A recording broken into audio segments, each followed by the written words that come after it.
ஏய் பாப்பா சொல்றியா பாப்பா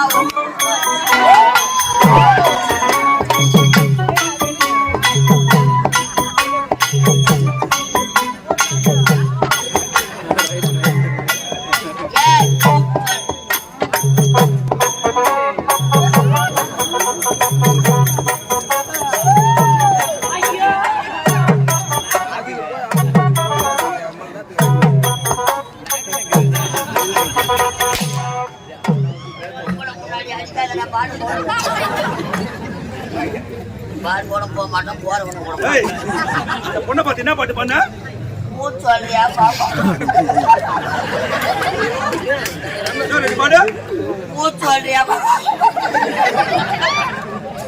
சரி அப்படியே உன் விருப்பப்படி கூ சொல்ற என்ன பண்ணுவ போவேன் உனக்கு ஒரு சரியான வேலை இருக்கு.